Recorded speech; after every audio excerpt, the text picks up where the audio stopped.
vai acabar aqui, só tem 14, aí é só virar nome, e-mail, escola. Eu participei de um projeto lá no Pará chamado Inovacine, né? A gente fez 10 visitas no interior do estado, fazendo oficinas de formação cineclubista e com um pouco de teoria e história do cinema. E a gente foi em Santarém, que é uma cidade ali do oeste do estado. Entramos numa periferia de Santarém para fazer uma exibição, que era uma exibição para adulto, né? A gente ia passar um filme francês, legendado e tudo mais. Quando a gente chegou lá era só criança.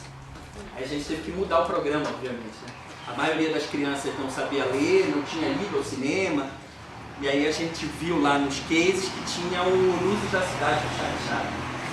A gente então projetamos Luzes da Cidade do Charlie Chaplin. O meu amigo estava falando os intertítulos no microfone, quando aparecia, né, as frases em inglês, legendado em português, ele lia. E essa foi a primeira experiência de cinema de muitas crianças. Começaram com Charlie Chaplin, é a primeira inesquecível. O que acontece é que o primeiro passo, me parece ser, que a gente pode dar em tentar inserir nossos alunos nesse mundo é tentar promover o encontro com outras imagens, o encontro com outras ideias, o encontro com outras realidades que de alguma forma podem acender uma centelha ou não. Mas a nossa função me parece ser essa de tentar com que essas coisas cheguem nessas pessoas. E acredito que é isso o trabalho do educador de maneira geral. Ser um mediador sensível entre um certo mundo, que talvez seja o mundo do conhecimento, o mundo de outras referências, que não necessariamente essas do dia a dia, algumas ferramentas de pensamento, e as crianças, né? Enfim, que as crianças possam acessar, dispor disso. Vocês sabem, assim como eu, que nem sempre a coisa acontece, mas é sempre importante que se tente, se insista.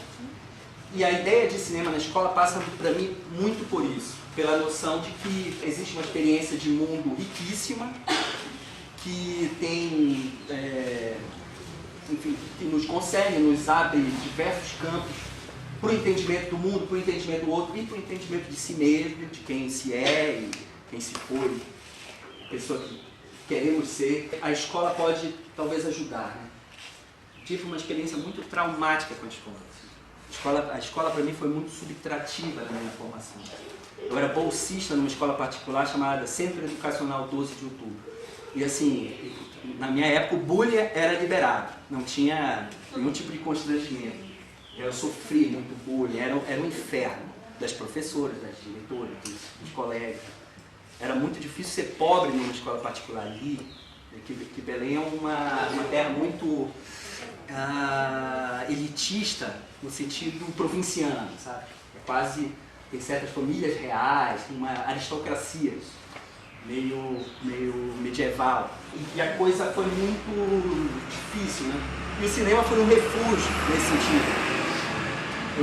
As primeiras matadas de aula foi para ir no cinema.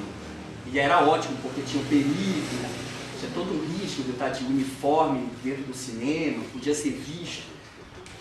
Aí a impressão parece que ficava mais forte no filme. Eu fui ver Independence Day no cinema, matando aula, os excessos de Sternbach, O Homem da Máscara de Ferro. Eu vi uma porção de filmes nessas condições e tinha uma espécie de suplemento de adrenalina que de alguma forma me interessava. E depois a escola virou um lugar morto. Abandonei. Perdi a oitava, a sétima e a oitava, porque eu não conseguia ir para a escola. Ia para a parada de ônibus e tudo era melhor do que subir no ônibus e ir para a escola. Eu não aguentava a escola, era um lugar insuportável, era doloroso. Enfim, e isso me provocou, de alguma forma, a me interessar pela pedagogia, pela educação. Isso, até que uma resposta, sabe? Me ofereceram um contexto tão hostil que eu quero outro. E para construir esse outro, eu preciso, talvez, escolher esse caminho. E, nesse sentido, o interesse por outros espaços de educação me interessam. Cineclube, oficinas, cursos, espaços alternativos independentes, que é onde eu me formei, né? A minha escola mesmo era um grupo de amigos que se reunia toda noite para conversar, falar sobre a vida, fumando cigarro, tomando vinho, até altas horas, quando toda a cidade já estava dormindo, a gente estava conversando. E que, enfim, foi lá que eu aprendi muita coisa, inclusive sobre os filmes, sobre o cinema, conversando. Mas a escola, ela pode ser outra coisa, né? A escola pode ser um lugar em que a descoberta se dê de forma mais, não sei, mais sedutora, mais atraente. E acontece. Eu também descobri muita coisa na escola, né? Das belezas e horrores da vida, a escola foi uma escola. Para além do português e da matemática. Essas eu retive pouco, os conteúdos, né? A experiência da escola. Eu lembro que lá no 12 de outubro teve um dia um passeio ao cinema, né? Todas as criancinhas de mãos dadas, indo para o cinema, em fila, e eu lembro que eu não parei um segundo na poltrona, né? Eu corria, mexia, gritava, puxava cabelo, jogava, enfim, foi um caos. Mas eu não esqueço o filme. Não esqueço o filme. Eu acho que eu não fiquei de frente com o filme, mas o filme ele ficou. Agora não me pergunte como. Como o conhecimento entra na criança é uma coisa que... Existe um momento que esse interesse pelo cinema, ele se transforma numa quase obsessão, né? Que é o momento da cinefilia. Como eu já adiantei para vocês, a concepção de cinefilia, a gente pode acreditar que é o amor pelo cinema, mas me parece que não para aí. É o amor pela vida através do amor pelos filhos. Eu não sabia, mas o que me interessava no Curtindo a Vida Doidada era uma coisa, era uma afirmação da vida, né? Quando o Cameron chuta a Ferrari do pai lá e ela cai, ele diz, não, agora eu vou encarar. Você não precisa viver isso por mim. Porque me dizia tanta coisa que eu não tinha medida. Mas sempre foi de vida que falaram os filmes. Sempre foi do mundo, de nós mesmos. Sempre foi um acesso profundo a essas coisas. E em algum momento a gente faz, quem é cinéfilo faz a escolha pelo cinema. O cinema ele tem algumas virtudes fantásticas. No meu percurso de cinéfilo, eu tive várias definições do que é o cinema e do que são os filmes, e elas sempre foram se amoldando a partir do avanço das minhas leituras e de como eu enxergava as coisas e da experiência de vida, né? Existem cineastas que não entram em determinada fase, e que mais para frente, com outras leituras, outros olhares, a gente reencontra e descobre que era sério. Como é que eu não vi isso? Tipo, quando eu era adolescente, lá na primeira formação cinéfila, eu vi os filmes do Éric Rohmer, por exemplo, e achei nada. Uma falação interminável, sem graça, nada acontecia. E aí depois eu reencontrei e era outra coisa, era outro cineasta, porque eu era outra pessoa. Os filmes são os mesmos, na verdade. O tempo inteiro a gente está encontrando e reencontrando determinadas referências, filmes, livros, música, que parecem ser a hora certa, né? Muitas vezes é a hora errada. Existem cineastas que eu ainda vou encontrar, que eu não entendo. O Tarkovsky é um deles, por exemplo. Eu não, vejo aquilo ali, eu só sinto tédio e vontade de ir embora. Não aguento. Mas eu sei que o que ele tem é algo valioso. O que pode ser que mais tarde ou nunca a coisa aconteça. A gente escolhe o cinema, a gente é escolhido pelo cinema, mas a gente precisa entender, né? Porque por mais que ele seja intuitivo e entre pela sensibilidade, o cérebro é intrometido, ele quer entender, ele quer explicar. Então a gente procura talvez uma definição do cinema. Por isso que eu acho importante falar agora o que seria o cinema. Eu tive várias respostas quando eu comecei a me fazer essa pergunta. A primeira, eu acho séria, no período do começo dos cineclubes, há 11 anos atrás, que o cinema era a arte das imagens em movimento. Quer dizer, existem imagens, representações, né, da realidade, postas em movimento dentro de uma duração, e o cinema então seria a arte disso, né? Havia um artista, que é o diretor de cinema, que tem um controle, uma maestria em cima dessas imagens. E a partir desse produto, essa concepção, esse artesanato que o diretor imprime as imagens, a gente teria acesso à poesia, à beleza, à porção de mundo que os filmes dão a ver. E aí eu acreditei nisso por muito tempo, e depois mudou. Conforme eu fui avançando e entendendo em algumas outras leituras, o cinema me pareceu até muito recentemente uma ferramenta de estudo do real.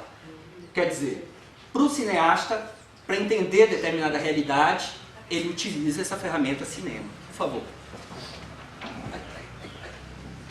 E para o espectador também, né? A gente consegue entender e perceber determinadas realidades a partir do contato com os filmes. Digamos que a coisa aconteça assim. Existe o mundo, e o mundo é um amontoado de fenômenos desorganizados, em que muitas coisas acontecem, muitas coisas horríveis e muitas coisas belas. O cineasta, ele é aquele que percebe que essas coisas precisam ser registradas, precisam ser capturadas, precisam ser guardadas, para que outras pessoas possam ver. Ele vê, ele viu aquilo, nossa. Você trabalha aonde? Qual é o nome do bairro? No sítio cercado. Existe uma coisa aqui no sítio cercado que lhe incomoda. Meu Deus, o que é isso? Eu preciso fazer o registro disso. E não só no documento, né? A ficção também está interessada nisso. Também está interessada em documentar certa porção de realidade. E aí ele vai, posiciona sua câmera e registra aquilo. Isso aqui eu vou guardar para que os outros vejam. E pode ser um ator, pode ser um gesto, pode ser a voz, né, que os microfones capturam, pode ser qualquer coisa. No começo do cinema, vocês já viram aqueles primeiros filmes mudos do século XIX? Alguém aqui já viu, por exemplo, A Chegada do Trem à Estação? Os Três Patetas, em preto e branco. Os Três Patetas, por exemplo. Mas eu falo antes, assim, o começo, 1895. Que eram filmes de 50 segundos, só de um trem chegando, a saída das operárias da fábrica, saem os operários da fábrica. Aquilo é exatamente isso. Eu tenho uma câmera e eu posso filmar o que eu quiser. Eu quero filmar isso, porque isso é valioso. E através disso, através desse mundo aparente, através da superfície, se procura atingir em algum sentido uma profundidade. A profundidade do mundo, da organização, da sociedade, do sistema, do ser humano. Diga. Eu penso também que não somente o filme vai reproduzir a realidade, como ele também contribui para construir o imaginário e fica indo de lá para cá e daqui para lá, né? Porque eu participei de um grupo de estudos na faculdade sobre as produções fílmicas que envolviam, de alguma maneira, a escola, a representação da escola. E como a escola é representada, tipo, nos filmes, a gente não foi pro filme cult, não. A gente foi pro filme que todo mundo vê mesmo. Assistiu Harry Potter e outros filmes que mostravam isso. E foi muito interessante porque muitas coisas que não fazem parte da nossa realidade, mas foram construídos no nosso imaginário.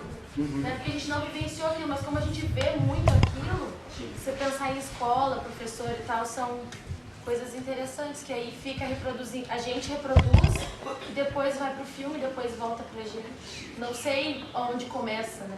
Onde termina. Eu acho que a coisa começa na realidade.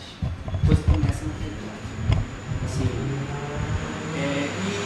mas é verdade, existe um cinema que é o cinema dos criadores, digamos assim, dos criadores de imagem, que ele diz mais do que ouve. Existe o cinema que me interessa, é o cinema de ouvinte, o cinema de observador, um cinema, digamos que mais passivo para os fenômenos. O cinema, por exemplo, que ao representar a escola, vai fazer um estudo da escola, vai perceber como é a escola. Não, dentro da escola eu acho que isso é valioso. Eu, por exemplo, se fosse fazer um filme da escola, eu ia ter que ter uma vítima de bullying, porque para mim isso é valioso. Outras pessoas ofereceriam outro olhar. E tem a questão do ponto de vista fundamental, seja do ponto de vista técnico. Por exemplo, eu quero que você veja isso, mas desse ponto de vista, de cima, de baixo, de longe, de perto. E dessa forma, isso vai ter esse efeito. O que é ver uma cena de longe, né? Com a câmera longe da ação? O que é ver uma cena de perto, no rosto do ator? O efeito é diferente. A ação pode ser a mesma, mas o efeito é diferente. Então existe, obviamente, uma implicação ética nisso, né? Existe uma aproximação ética e uma aproximação antiética. O que se constrói, por exemplo, é esse trânsito, essa economia de ponto de vista, essa troca que permite ao espectador talvez um acesso mais profundo ao funcionamento das coisas, né? Por exemplo, eu li essa semana que um rapaz chamado Marcelo Pedroso, que é um cineasta brasileiro, apresentou no Festival de Brasília, agora, essa semana, um filme sobre a Polícia Militar. A Polícia Militar é um personagem importante, um policial militar, para o cinema brasileiro e para a realidade brasileira recente, ele é central, né? Enfim, se pensa muito, se reflete muito sobre essa figura. E ele chegou na realidade condicionado como um militante de esquerda. Eu sou um militante de esquerda e vou representar esta realidade aqui a partir dos seus horrores. E aí foi lá, mostrou a repressão, mostrou as práticas violentas da polícia militar, o problema ético. E aos poucos ele foi ultrapassando isso, e conforme ele se aproximava disso, ele ia vendo outras coisas, né? E aí ele achou justo que essas outras coisas não podiam estar de fora do filme, que era o lado humano dos policiais. Que eles também são pessoas. Tem uma passagem lá do filme que o cara fala chorando que ele é uma pessoa como qualquer outro, o policial. E aí ele começou a atrair a vontade inicial dele, né? A vontade inicial dele era fazer um panfleto. Ele não conseguiu fazer um panfleto porque a realidade se impôs. Nossa, pô, então essas pessoas também são seres humanos também. E isso condicionou aquilo que ele ofereceu, né? Assim, por exemplo, diferente me parece do Cidade de Deus. Quando o cinema chega na Cidade de Deus, através do diretor Fernando Meirelles, ele tem algumas ideias do que seja aquela realidade, e me parece que ele permanece mais fiel às ideias do que aquilo que a cidade oferece. Isso foi muito discutido na época, ali no começo dos anos 2000, que ele está interessado na violência extrema, beirando uma pornografia da violência. O que tem de humanidade é insuficiente.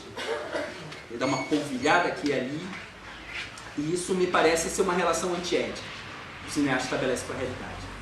Ele vai lá e faz aquele retrato tem implicações para aquelas pessoas, para quem tem aquela história, e a coisa é plana, né? É um espetáculo para impressionar, para dar um choque, e utiliza algumas estratégias da publicidade para isso, enfim. Eu acho que é outra coisa. Mas são coisas que criam, que ao produzir imagem, produzem imaginário, realmente. Mas me parece que a vida é maior.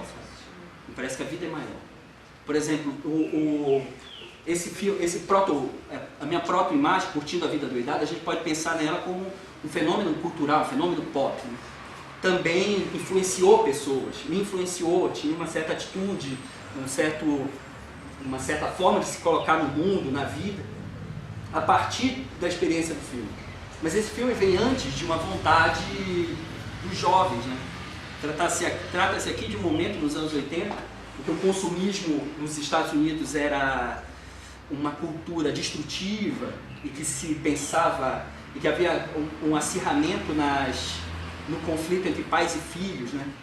Os pais trabalhavam, os filhos eram abandonados, e a ideia de riqueza era uma coisa que sufocava as relações humanas. E aquele filme percebeu isso e ofereceu uma resposta para isso. Uma resposta que veio antes da vida. Antes do filme veio da vida. Havia um incômodo. E o cineasta percebeu isso. Percebeu que a juventude tinha alguma coisa que era valiosa, que tinha algo a dizer para aquela sociedade. Hoje, a ideia que que o cinema é uma ferramenta, que estudo real já me parece pouco, né? Esse mês eu cheguei numa outra definição, né? Refletindo, e é uma definição que eu roubo de novo do crítico Sérgio Daney, que é a seguinte: o cinema não é a arte da imagem, o cinema é o ato de mostrar. E isso tem a ver, obviamente, com a ideia de real, de realidade. É o ato de mostrar. Então é isso. Veja isso. Você não viu isso o suficiente. Olha essas pessoas, olha essa realidade. Olhe isso, porque isso nos diz alguma coisa, nos consegue. Observe. É um convite à observação. E isso a gente vai ter dificuldade para ver no Harry Potter, em filmes de computação. Mas o cinema me parece antes essa coisa que parte do registro do real. Uma câmera posicionada em um acontecimento que tem determinado tempo e espaço. Por exemplo, a gente tem uma câmera aqui me filmando. O que vai ficar nesse filme aconteceu no mundo, aconteceu na realidade. Aqui, no plano físico. Não é no computador. O cinema não é uma arte da folha em branco. O cinema não é animação, por exemplo. A animação, você senta no computador e você cria tudo. O cinema, ele precisa do registro da realidade. E isso implica em muitas coisas, né? Por exemplo, quando um diretor pede para um ator, vá até ali e pegue uma caixinha. O ator vai lá e faz isso, mas ele não faz só isso. Ele tem um jeito de andar, ele tem um jeito de pegar, ele tem muitas coisas que escapam do controle do diretor. Quando o diretor está no computador fazendo isso em animação, ele controla tudo. Se ele pisca, se ele anda para um lado, anda para o outro. Então no cinema tem uma parte que é incontrolável, uma parte que não se pega. E interessa isso. O cinema tem uma parte de controle e uma parte de descontrole. Um vento que entra, uma nuvem que passa em cima do sol, escurece a cena. Tem muita... A realidade, ela imprime uma aleatoriedade, algo caótico. E isso é uma das coisas que interessam no cinema. Mas alguém aqui tem interesse por filmes e pelo cinema? Existe? Você está fazendo assim. Por quê? Por que o cinema? Porque veio o que você comentou, às vezes a gente começa se prende com quem está assistindo, tem uma ideia do que vai acontecer, às vezes se choca com o final. Quando você citou o filme O Sacrifício, acho que é um que eu já assisti, adorei assim, o desenrolar, mas o final fiquei chocada. Não gostei. Então, assim, mas é isso, é o que prende a gente, né? E traz muitas, né, outras relações que a gente estabelece com uma história, com outra, né? Verdade. Mas alguém aí tem um interesse especial pelo cinema? Novari? Eu acho que existem duas formas que nos permitem trabalhar o cinema com as crianças no espaço escolar. Né? Mas eu acho que é sempre mais eficiente quando essa função de passador de cenas, de filmes, de ideias, ela vem como um transbordamento do interesse pessoal pelo cinema. É preciso que tenha um interesse pessoal do professor, para além daquilo que ele é obrigado a repassar. Existe um conteúdo a passar, existe uma atividade a fazer, e existe um outro espaço, e existe um outro tempo que pode ser preenchido com outras atividades, de leitura, sei lá, de teatro e também de cinema. Mas isso está dentro me parece, dentro da esfera pessoal de cada um de vocês ter, de repente, interesse pelo cinema, seja um interesse mais avançado, digamos assim, de estudo, de conhecimento, de leitura, seja uma curiosidade. Por mais que vocês não tenham sido capturados pelo cinema, vocês podem, de fora, se interessar pelo cinema. Nada impede. Eu acho que o cinema interessa mais para quem está fora do que para quem está dentro. Vocês não precisam ser do cinema para gostar de filmes ou se interessar pelos filmes. E os filmes foram concebidos para vocês, não para cinema. Cinema não é... Um diretor, ele quer falar com as pessoas que têm outros interesses.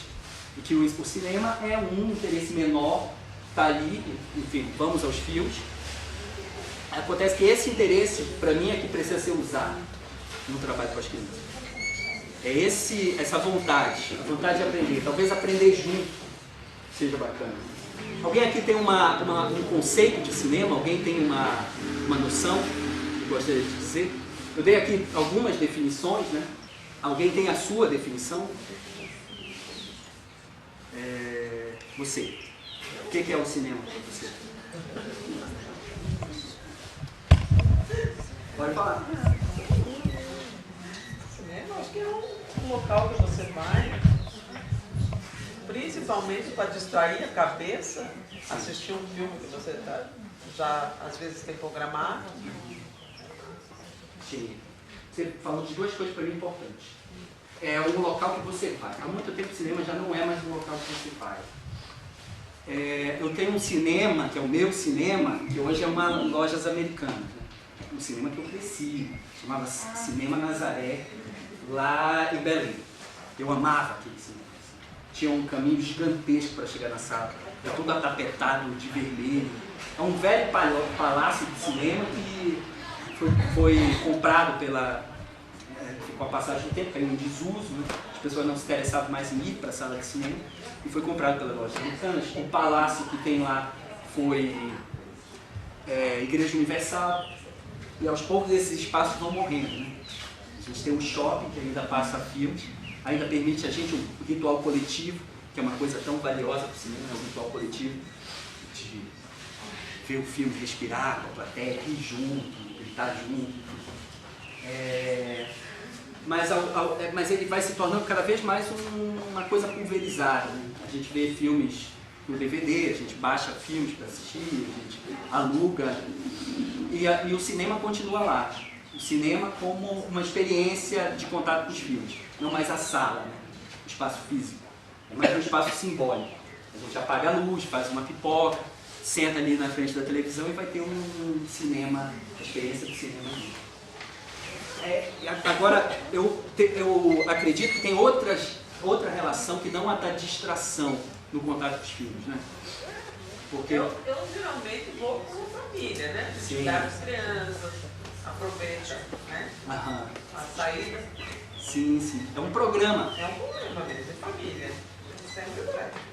Isso é bacana. Você sabe que o cinema, por muito tempo, ele ocupou o lugar que hoje é ocupado pela televisão. Né? A televisão começou nos anos 50. Nos anos 40 e 30, as pessoas voltavam do trabalho, iam no cinema e depois iam dormir. Hoje as pessoas voltam do trabalho, assistem a TV e vão dormir. O cinema era um lugar para isso, um lugar para dar uma relaxada, para depois de um dia difícil. As relações de trabalho dos anos 30 e 40 não eram tão fáceis, né? Ele te oferecia exatamente isso, uma distração. Só que no meio dessa distração, no meio desse passatempo, desse lazer, desse programa, ele oferecia outra coisa, que era não sei, no meio de um filme de bang-bang, um filme de terror, um filme comédia, ele mostrava alguma coisa talvez mais secreta, mais delicada e mais valiosa. Poderia oferecer uma visão de mundo, poderia oferecer um retrato da alma humana em profundidade. Quantos filmes não são esses, que começam como um passatempo e quando você vê... Sempre tem um fundo, né? Exatamente. Sempre tem um conteúdo. Sim, sim. Nunca é um filme abstrato que você vai lá só por ver. E que você vai ficar Sempre rindo. você aproveita alguma coisa, sempre retira alguma coisa. Sim, sim. Eu queria falar do Cine Drive, que era bacana, você ia de carro, aqueles espaços enormes que tinha. Eu via muito isso também no cinema, que no próprio cinema mostrava que você ia ver filme dentro do carro. Né? Sim. E também sempre, para mim, o cinema é uma arte, onde você absorve o imaginário, onde você se eleva, onde você entra, onde você às vezes se decepciona com a realidade, também, filmes nacionais, vamos falar assim, né? Que é bem real e que você fala, meu Deus. Então, nem vou falar nomes, né? Tem vários filmes, Cidade de Deus, essas coisas. Mas cinema, para mim, é uma arte maravilhosa, onde você entra de cabeça, tipo Rei Leão, você vai assistir, tipo filme de amor, tipo mesmo filme de terror.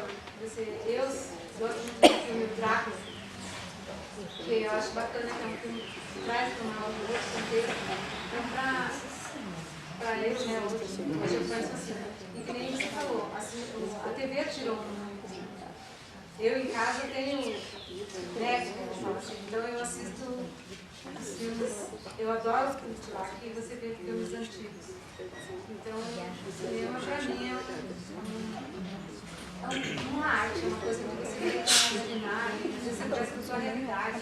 Para as crianças, para mim, hoje no cinema, eu estou com as colegas aqui, assim, quando você traz o contexto para as crianças antes do que é ver um filme, que eu falo assim, amanhã a gente vai ver um filme, e conta uma história do filme, dá uma história do filme, a criança assiste mais interessada, ela visualiza melhor, do que você simplesmente colocar o filme no seu contexto.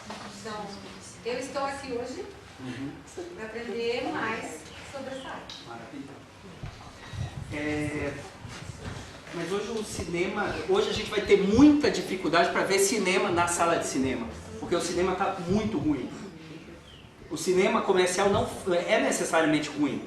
O cinema comercial das salas de cinema já foi Charlie Chaplin, já foi Hitchcock, que eram grandes artistas e filósofos da sua arte do seu tempo. Hoje o cinema comercial, ele é, enfim, me parece publicidade, assim. Ele é movido por um senso de comércio, enfim, que não nos eleva.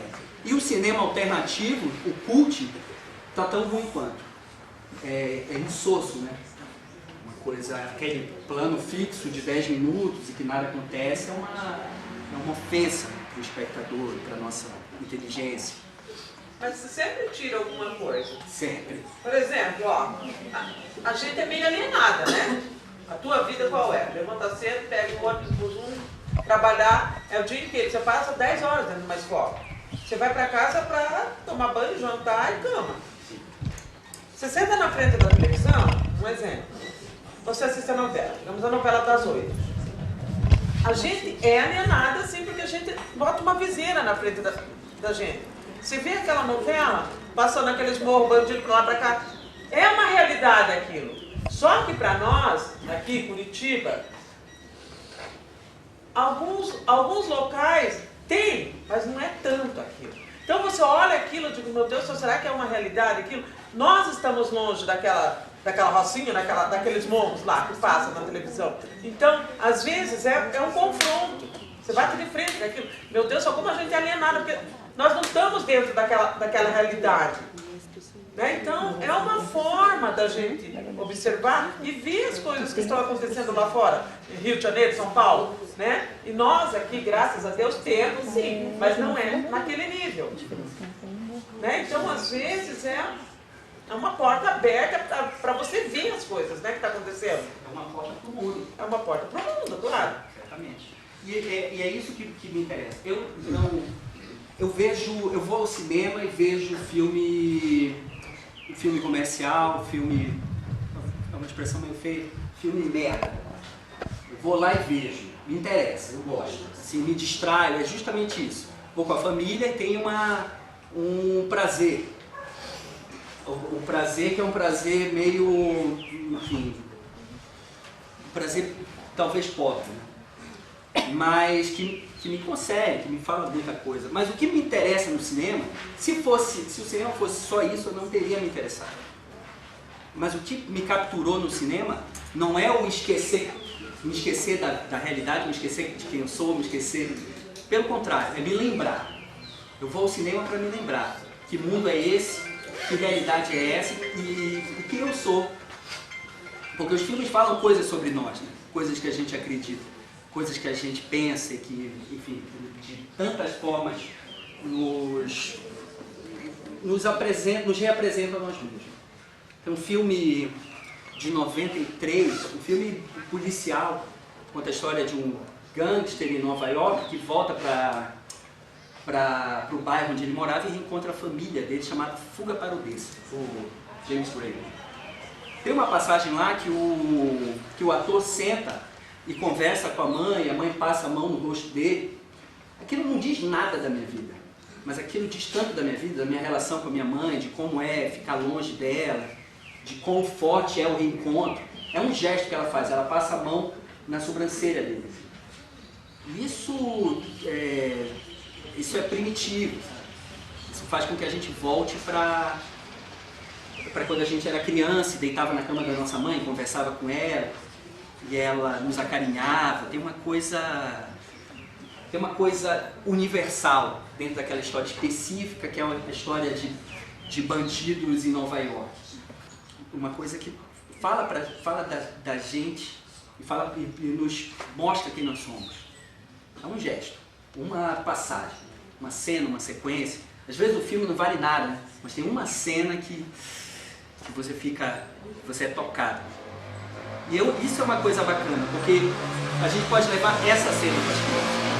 Olha isso. Vamos ver do que se trata. Porque não é... O Berger ela tem uma ideia que eu acho muito bacana. A gente pode trabalhar com qualquer filme das crianças. A gente não precisa trabalhar com o filme inteiro. Pode ser uma cena. E aí pode vir os mais escabrosos, né? Francês, russo, italiano. Aí, já que você não vai trabalhar com o filme inteiro, você bota uma cena e vê o que sai. Vamos ver o que vocês acham. Faça um desenho aqui, se a criança for muito pequena. Desenhe aqui o que você achou mais bacana. Desenhe a atriz. Aí, como ele vai fazer o desenho é como ele se relacionou com aquilo. Como ele recebeu a experiência. Né? Existem muitas formas da gente trabalhar os filmes e qualquer filme. Imagine uma criança de 5 anos que viu uma cena do filme do Bergman, um filme sueco dos anos 50, em preto e branco. Ele não precisou ver o filme inteiro. O filme inteiro ele deixa mais lá pra frente, quando ele tiver maturidade para isso. Mas uns 3 minutos, nossa, isso constrói uma imagem muito forte para a criança. Isso aqui é uma coisa que ela ainda não tinha visto, que é novo, entende? O filme preto e branco, existia filme preto e branco, e tanta coisa se descobre vendo 3 minutos de um filme impróprio na cabeça de uma criança que é fascinante. E uma coisa que eu li em algum lugar antes da internet, que tudo aquilo que a gente tem para aprender, a gente aprende até os 5 anos. Claro, a gente vai continuar aprendendo muita coisa, mas o que a gente pegou até os 5 anos fica. Isso é meio psicanálise, que são as experiências mais fortes, mais intensas, experiências de descoberta. Então, na infância, me parece que o segredo é enriquecer a experiência da criança. Com várias imagens, leva para a praia, leva para a montanha, mostra coisas, olha isso, olha aquilo, mostra os animais.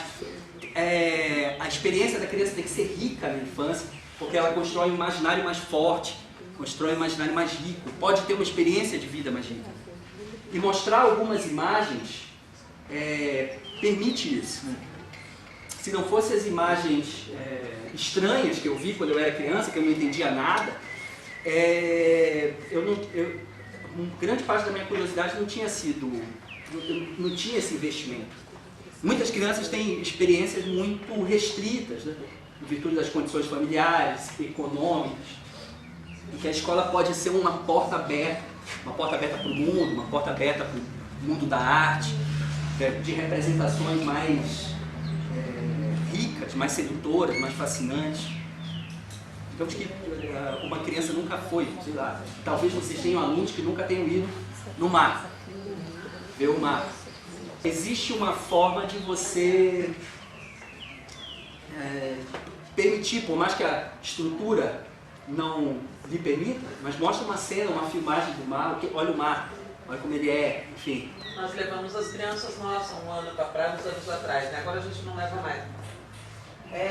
Foi bem marcante isso, de levar as crianças especiais. Nós trabalhamos com adolescentes, só com os grandes, né? Para a praia. Nós fizemos um cerco de adultos, né? Ditos normais, em volta, e eles ficaram no meio. A minha criança, assim, a inocência dele é tão grande, que eles estavam de cueca normal, alguns, né? Alguns estavam vestindo que os pais mandaram. Mas eles pegavam na água do mar, assim, sentados na água, na areia, pegavam assim, jogavam para cima e tomavam aquela água, assim, tá? Gente, assim, nós ficamos assim tão parados, mobilizados, olhando aquilo, as crianças pegavam a água assim, jogavam para cima, assim, sabe, como se fosse coisa que eles nunca viram, né? Porque nunca tinham visto mesmo, né?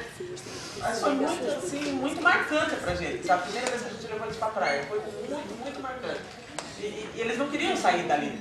Eles não estavam no fundo, estavam ali na areia, ali, onde batia a onda mais pertinho, né? Mas olha, foi muito marcante mesmo, sabe? Foi muito marcante. Isso foi uma possibilidade, mas nem sempre a gente tem essa possibilidade. Isso é incrível. Imagine, pô, tem coisas que o cinema pode ajudar, né? As crianças podem ir para o mar quando jovens, quando adultos, mas eles não podem ir para a Idade Média. O cinema pode fazer com que eles experienciem um pouco da Idade Média. 3 minutos da Idade Média vem no sétimo, sei lá o quê. Tem uma postura, tem uma fala, tem um figurino, tem um cenário que enriquece, que marca. E como eu disse para vocês, eu fui no cinema uma vez e não prestei atenção em nada, mas prestei atenção em tudo. E é isso que fica, né? E outra, tem uma coisa importante, pega lá, nessa relação que a gente vai ter como passador de experiências cinematográficas e artísticas de maneira geral. Mostra para a criança um quadro, mostra para a criança um trecho sei lá, de ópera, cara. Mas, enfim, deixa que o encontro aconteça. Pode ser que aconteça. Ele fala o seguinte, que a gente tem que, o livro fala que a gente tem que perder um pouco essa segurança nas coisas que funcionam. Que a gente fica muito em cima das coisas que funcionam. Isso aqui eu vou fazer e vou aplicar porque isso aqui funciona. Isso aqui já foi aplicado e já deu certo. Então a gente não sai do quadrado. Porque é sempre muito objetivo. Ele faz uma citação aqui que eu acho... É preciso questionar todos os pragmatismos que acabam em receitas nas quais ninguém mais é capaz de avaliar muito bem o que está fazendo e por que o faz. Sobretudo se a coisa parece funcionar. Tipo, é muito fácil cair numa aplicação automática daquilo que funciona. Eu faço essa atividade porque ela supostamente funciona, as crianças participam, tá. Na pedagogia, mais do que em outras áreas, é preciso evitar permanentemente tomar como critério aquilo que funciona e que nunca é uma validação suficiente. Pois a globalização funciona, o comércio funciona, a mídia funciona, a divisão do trabalho funciona, a demagogia funciona. Mas é mesmo isso que queremos transmitir e reproduzir? Qual é a questão? É preciso admitir o resultado parcial. É preciso admitir que talvez a coisa não tenha sido 100%, talvez ela tenha sido 60%, talvez ela tenha sido 40%, mas é preciso tentar ir além do que é confortável. Por exemplo, se vocês vão passar nessa ideia, de repente alguém se interessa em aplicar essa ideia louca de passar filmes que não são para criança através de trechos. Pode ser que as crianças não sejam capturadas, pode ser que uma ou duas sejam, mas eu imagino que vocês estejam disponíveis para o resultado parcial, para a tentativa. Por mais que a coisa, como eu falei para vocês, o passeio lá da escola, numa perspectiva de funcionamento da atividade, ele talvez tenha sido um fracasso, porque as crianças ficaram bagunçando durante o filme inteiro. Mas eu não esqueci o filme. O filme me marcou. Eu baguncei o passeio inteiro, mas o filme me marcou. Então não é na hora que a gente vai ver o resultado. Vocês sabem disso melhor do que eu. Pensemos, por exemplo, quando a gente escolheu a educação, a pedagogia, em algum momento lá na juventude, vocês escolheram, né? Foi uma escolha. Muitas vezes, a contragosto dos pais. Os pais queriam outra coisa para vocês e vocês não, eu quero ser professor. Às vezes não foi uma escolha, enfim. Mas isso talvez tenha tido a influência de um professor que vocês tiveram que marcou. Vocês tiveram um professor que marcou. Esse professor sabe que ele marcou? Os meus professores não sabem. Eu nunca cheguei lá e falei, professor, me marcou. Então, vocês, mais do que eu, estão trabalhando com um tipo de plantação que vocês não vão colher. vai ser lá para frente. É o futuro que vai colher o que vocês plantam. Então não é na hora que a gente vê o resultado no trabalho pedagógico. A gente fala para 20, só 2 participam. A gente fala para 40, só 4 entendem. Mas alguma coisa fica. E mais tarde, a lâmpada acende. Nossa, aqui se aplica aquilo que a professora falou para mim há 3 anos atrás. Já nem nos conhecemos. Os professores que me influenciaram não sabem que eles me influenciaram. E vocês influenciam pessoas e vocês não sabem onde está nascendo o trabalho de vocês. Então não é pelo reconhecimento que a gente faz esse trabalho. É pela convicção de que isso precisa ser feito e que isso vai gerar alguma coisa mais para frente, longe dos nossos olhos. Né? Que isso é muito, muito, muito sério. Às vezes acontece, e é raro, e provavelmente vocês já passaram por isso, de chegar alguém e ter essa cena, né? Essa cena de dizer, pô, professora, você me mostrou aquilo e aquilo foi valioso para mim. É raro, é raro. Mas isso não impede de continuar tentando diariamente, como é o caso de você. Continuar promovendo encontros. Então, qual é o significado de uma atividade que funciona? É que você vê na hora ela acontecer, você vê o resultado na hora, que a criança fica feliz. Às vezes a criança fica puta, às vezes a criança não gosta, às vezes é ruim, mas às vezes é importante. Porque não é para o presente que vocês estão trabalhando. Não é só para o presente. Muitas vezes, e isso tem a ver também com a seleção que a gente pode fazer de filmes. Né? Por exemplo, Harry Potter. Precisa do Harry Potter? O Harry Potter já não se vende sozinho aí por fora? Assim, isso é uma diferença importante, né?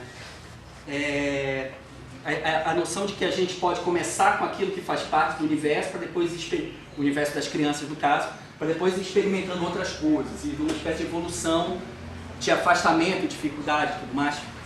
No caso da literatura, eu acho fundamental Harry Potter, porque a gente vive numa realidade que as pessoas não leem. Então elas têm que entrar na leitura já. E o Harry Potter é excelente para isso. No caso da literatura, o trabalho é de construção quase que do zero, muitas vezes. Você não começa com Ulisses, pá. Não começa com a alta literatura, né? Proust. Não existe isso. Você começa devagar, né? Começa com a literatura infantil e vai num crescente. O trabalho da escola é o trabalho de construção na literatura. No cinema, é mais um trabalho de desconstrução, porque você nunca começa do zero com o cinema. Eles já têm uma cultura cinematográfica. Eles já têm os seus gostos. Eles já têm as suas preferências. Eles já passaram da aula 1, entende? Você começa com o cinema na escola a partir da aula 2. A partir de um trabalho de enriquecimento de referências, com outras referências. Então dá para deixar que o Harry Potter se venda pelos mecanismos midiáticos que ele já tem, e que já são, e que não precisam da escola, e procurar outras coisas. Procurar outras referências. O que talvez a criança nunca encontraria se não fosse a escola. Tipo, a gente vai ver aqui no decorrer da semana um filme, um cineasta iraniano chamado Abbas Kiarostami. Um filme de 1987 chamado Onde Fica a Casa do Meu Amigo. Se você não mostra para o seu aluno um filme desse, um filme dessa procedência, um filme desse tipo, ele corre o risco de nunca ver um filme desse. Porque existem pessoas que vão ter oportunidade, como eu, e como alguns de vocês, de conhecer outras realidades fora da escola, e existem pessoas que não vão ter outra oportunidade senão na escola. Então, nesse sentido, a escola é essencial para ser a porta aberta para outras realidades, outros mundos, outros universos. Alguma questão outra aqui? Eu quero defender o Harry Potter. Por favor. Eu só queria colocar que a gente, né, da pedagogia, a gente não entende de cinema, a gente entende de educação, e a gente estava analisando a questão mais sociológica de como o filme impacta na vida das pessoas. E aí eu tô defendendo porque a gente usou Harry Potter, porque é uma coisa que a maioria das pessoas tem acesso, mas fácil você trabalhar com um filme que as pessoas têm mais acesso do que com menos, né? Exatamente. Só isso. Não, tá certo. Inclusive eu gosto bastante de Harry Potter.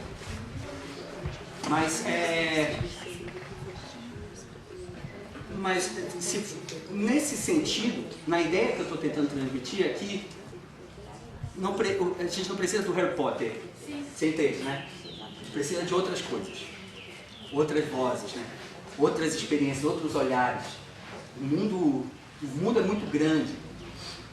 E nesse sentido é muito interessante isso. Que é a noção que a gente tem muitas vezes de que pelo menos se tem na infância, de que a qualidade do filme se mede pelo seu sucesso comercial.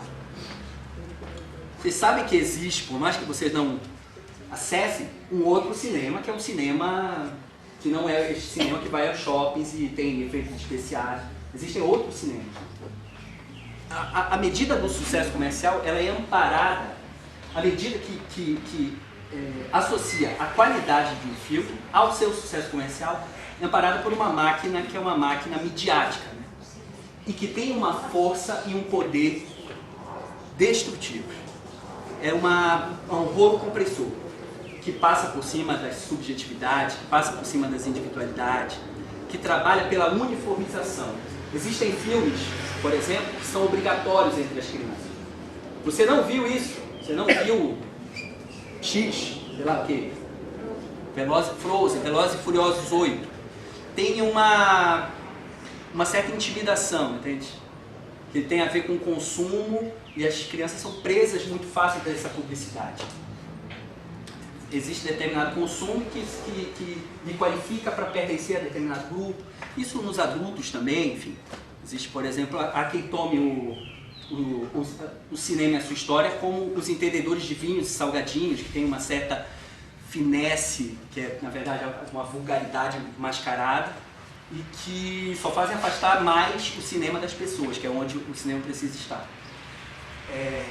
Tomam o cinema como um distintivo de status para circular em determinados meios, né? Cinema, literatura, as artes de maneira geral. Vocês já ouviram falar que a arte é uma coisa chique, uma coisa refinada, e isso é a barbárie, né? Essa é a noção mais destrutiva que se pode ter. Que a arte, ela... Cultura também, né? Sim. As pessoas deveriam de qualificar o que tem cultura e o que não tem. Pois é. E, curiosamente, o que não é cultura normalmente é o que tem origem africana ou origem periférica. E Pois o que é. tem cultura é o que faz parte das elites. É uma maneira de separar ali, né? Certamente. Em clivagens violentíssimas no meio disso. Existem, e cada um usa o seu campo referencial para estabelecer essas divisões, né? Agora é preciso que investir num critério pessoal do que é e do que não é, e não num critério imposto por uma mídia milionária, que precisa com que as crianças consumam e que façam, façam uso dos seus produtos congêneres, né? Por exemplo, o blockbuster, que é esse grande cinema inventado pelo Steven Spielberg e George Lucas, que é o grande cinema comercial que a gente vai ver nos multiplexes no cinema, no shopping, ele está interessado no seguinte: por exemplo, um filme como Jurassic Park, que é um blockbuster do meu tempo, ele tem um filme e ele tem uma coleção de bonecos, pôster, estojo, boné, caderno, camisa. Ele tem um mercado em torno do filme que é acionado. O filme é uma peça para seduzir para um consumo, e muitas vezes um consumo vazio, né? Um consumo de desnecessário, um consumo que não implica necessariamente num ganho pessoal, mas na pura e simples propriedade. Enfim, são valores que a escola não precisa compactuar. A escola não precisa compactuar. A escola, na verdade, precisa oferecer, me parece, uma resistência na aula. Aqui não, né? Aqui não. Você vai vender seu boneco lá. Aqui a gente vai falar de outras coisas. Aqui a gente vai trabalhar com outros valores. E saibam que mais forte que os nossos são os poderes da mídia e dos seus valores e do seu mercado. Uma coisa que me assustou muito quando eu fiz a faculdade de cinema era a indisposição dos professores de serem mestres, no sentido de influenciar seus alunos. O professor acredita, não, cada um tem a sua subjetividade, alguns se saem com essa. Cada um tem a sua subjetividade. Quem sou eu para influenciar? Quem sou eu para impor? Enquanto eles permanecem nessa suposta modéstia em relação a influenciar os alunos, o outro lado não tem modéstia nenhuma. A mídia e o sistema que ela representa, eles não têm frescura de influenciar os seus alunos com seus valores, com seu consumo. Então, por que não ser mestres, né? Por que não ser repassador? Por que não dizer, olha, vá por aqui que isso é bom. Leia. Por que não? Por que não influenciar? Isso é necessário. Isso é necessário. Muita gente tem acredita numa coisa...